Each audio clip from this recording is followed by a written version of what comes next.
Yesu ni Kristo umwana w'Imana ihoraho, ni Pasiteri Sedesias yampaye inshuti basuhuza kandi mbifuriza amahoro, umugisha n'uburinzi biva ku Mana. Uyu munsi ni kuwa gatandatu tariki ya 26 z'ukwezi kwa karindwi mu mwaka w'2025. Imana ibane nawe kandi ikugenda imbere. Ijambo ry'uyu munsi, dore uko wanesha umusozi uri imbere yawe. Dore uko wanesha umusozi uri imbere yawe, turasoma muri Mariko igice cya 11, turahera ku murongo wa 20 tugeze ku murongo wa 26.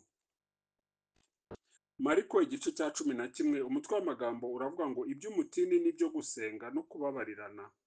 Bukeye bwaho mu gitondo kare bakigenda, babona wa mutini wumye uhereye ku mizi.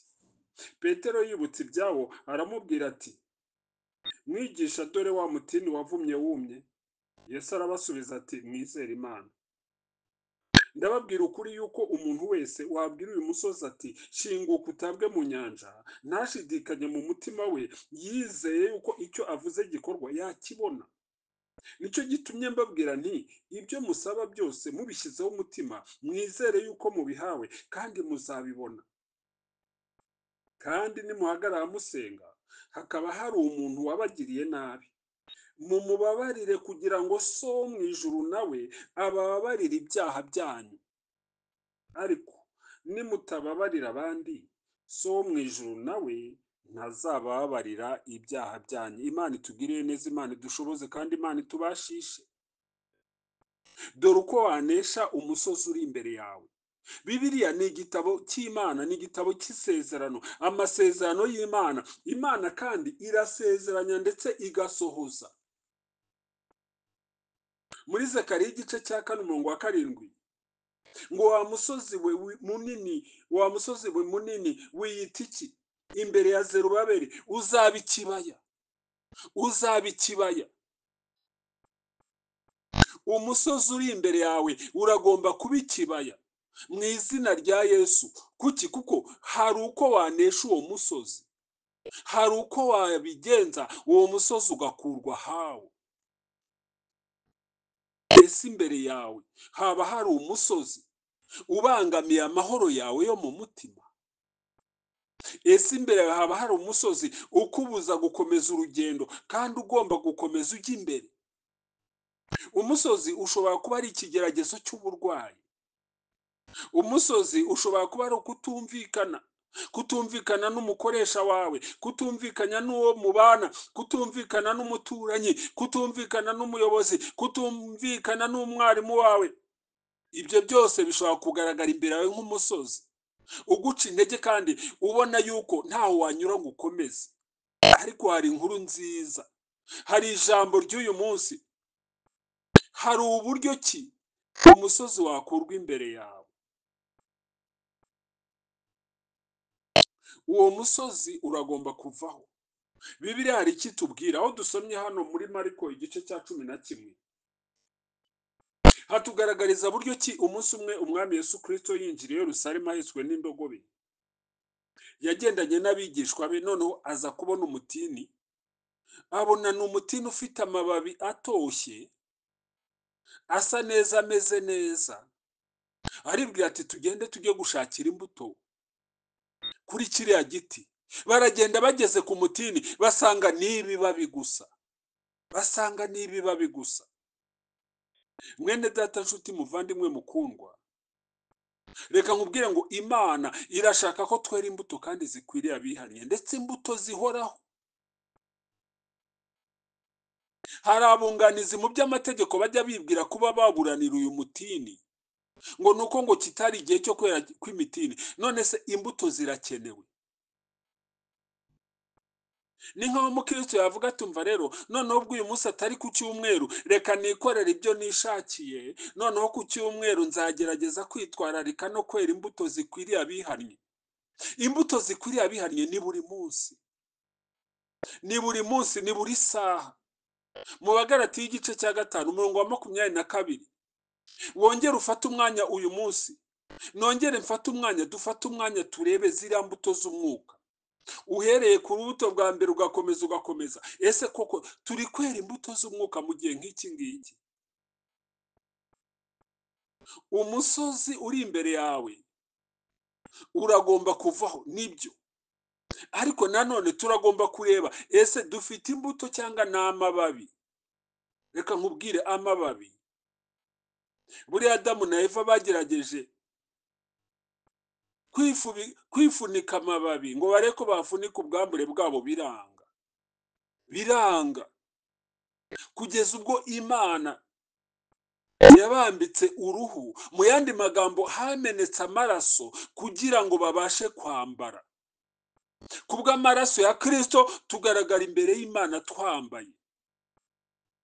Iryo ni ibanga ryo kwizera, ni ibanga ryo kwizera. Mu Baheburayo hatubwira ko hatabayeho kumeneka kw'amaraso ntago twababarirwa ibyaha, ariko ni amaraso ya Kristo gusa. Buriya nariya amatungo yo mu isezerano rikuru ntabwo yavanagaho ibyaha mu buryo bwa burundu, ahubwo kwari ugufunika mu gihe bari bategereje ko Mesiya azaza, mu gihe bari bategereje ko Mesiya azaza, kuko amaraso ya Kristo niyo atwezaho gukiranirwa kose. Dore uko wanesha umusozi uri imbere yawe. Nuko umwami Yesu avuma uwo mutini ati ntuzongere kwera ukundi. Arakomeza ari kumwe n'abigishwa be binjira i Yerusalemu bagera mu rusengero. Bageze mu rusengero, mbega umutini, bageze mu rusengero none basanga aho abana bagombaga kujya bicara bakaramya Imana bagasenga bagatozwa inzira z'Imana bakiri batoya, abana barabirukanye bahindura isoko ryo kugurisha no kuguranura no kugurana no kuvunjisha. Aho abanyamahanga bagombaga kwinjira nabo bagasenga Imana nyamana, abanyamahanga bari barabakumiriye naho barahashyize imeza barimo baguranura bareba amatungo adafite inenge, abatayizanye bagura. Umwami Yesu Kristo ntago byamushimishije, ntago byamushimishije, kuko umurimo w'urusengero ntago ari uwo gukorerwamo ibimeze gutyo. Twibuke ko natwe tumaze kwizera Imana muri Kristo Yesu, duhinduka urusengero rw'Imana, umwuka wera agatura muri twebwe. Niyo mpamvu hamwe n'icyifuzo dufite yuko uyu musozi ugomba kutuva imbere, turagomba kwisuzuma tukareba neza niba tudahagaze nk'uriya mutini. Turagomba kwisuzuma tukareba neza niba tutameze nk'uru rusengero. Nk'uru rusengero bari barabuje abagomba kuza gusenga, abana bari barabaciye mu rusengero. Hari n'ahandi hantu hamwe na hamwe na bugingo n'ubu usanga batemerera abana kwinjira mu rusengero ngo barasakuza. Dore uko wanesha umusozi uri imbere yawe. Yesu yavumye wa mutini, mu guhindukira abigishwa baratangara, bati mwami Yesu, wa mutini burya noneho wahise wuma, wahise wuma. Aba bigishwa ni nkatwe burya. None se bibwira ko umwami Yesu ashobora kuvuga ijambo ry'imfabusa ntibikunda? Ijambo ry'umwami Yesu rirarema, ijambo ry'umwami Yesu ni igisubizo, ijambo ry'umwami Yesu rirakora.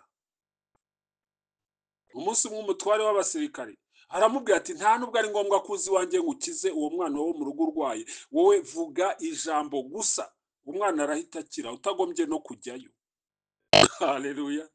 Icyo gihe umwami Yesu Kristo yavuze ijambo, maze wa mwana wari uri mu rugo ahita akira kubera ijambo ry'umwami Yesu. Ijambo rirakiza, ijambo riravura, ijambo rirakora. Haleluya. Ijambo ry'umwami Yesu Kristo niryo dukeneye uyu munsi. Dore uko wanesha umusozi uri imbere yawe. Ingingo ya mbere, uwo musozi biragusaba ko waturira, biragusaba ko hari icyo uwubwira. Buriya hari imbaraga mu kuvuga. Mu Baroma hatubwira ngo wizeze umutima wawe ukatuza akanwa kawe maze ugakizwa. Uwo musozi igihe icyo uwubwira ukuva imbere. Ubwo Dawidi yaragiye kurwana na Goliyati, hari icyo yamubwiye ati uyu munsi amahanga aramenya ko Abisirayeli dufite Imana. Ati nguteye mu izina ry'Uwiteka Imana y'ingabo z'Abisirayeli. haleluya. Igihe Eruma umukonikoni yarahagurukiye Pawulo, Pawulo hari icyo yamubwiye ati uyu munsi rero uraba impumyi ugenda utarora, ubimarane iminsi, kandi byahise biba. Haleluya. Tugomba gusuzuma icyo tuvuga, amagambo tuvuga. Ijambo ry'Imana ritubwira ngo Samweli mu minsi ye yo kubaho kwe nta jambo rye ryigeze rigwa hasi, nta jambo rya Samweli ryigeze rigwa hasi. Matayo 17 umurongo wa 36, Matayo 12:36, ngo kandi ndababwira yuko ijambo ry'imfabusa byose abantu bavuga bazaribazwa ku munsi w'amateka. Amagambo yawe niyo azagutsindishiriza, kandi n'amagambo yawe niyo azagutsindisha. Twirinde kandi twitwararike mu byo tuvuga, tutavaho tuvuga amagambo y'ubupfapfa azatuma dukorwa n'isoni. Ugira icyo ubwira uwo musozi uri imbere yawe. Mariko igice cya 11 umurongo wa 23 niwo twasomye, ngo ndababwira ukuri yuko umuntu wese wabwira uyu musozi ati shinguka utabwe mu nyanja, ntashidikanye mu mutima we yizeye yuko icyo avuze gikorwa yakibona. Ingingo ya 2, umaze kubwira uwo musozi wizere mu mutima wawe, wizere Imana, wizere Imana kuko Imana iri ku ruhande rwawe. Umurongo wa 22 ngo Yesu arabasubiza ati mwizere Imana, ndababwira ukuri, mwizere Imana. Bwira umusozi kandi wizere Imana.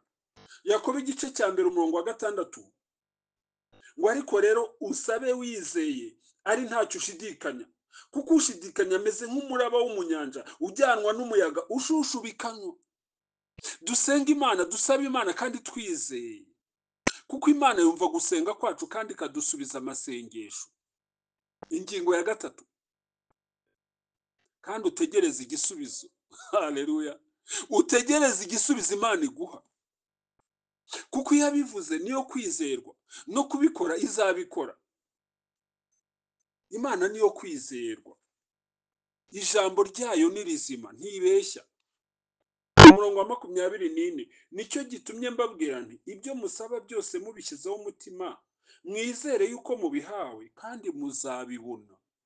Mwizere ko mubihawe kandi muzabibona. Reka icyifuzo dusengera uyu munsi, twizere yuko Imana yumvise kandi yadushubije. Haleluya. Dusenga Imana twera imbuto zikwiriye abihannye, maze turebe ngo amasengesho yacu arazamuka imbere y'Imana nk'umubavu uhumura neza. Abamarayika bazamura amasengesho ndetse bakatuzanira n'ibisubizo. Mu gusoza rero, hari ijambo ryo kwitondera kandi tugomba kuzirikana. Ni ijambo ritubwira kubabarira.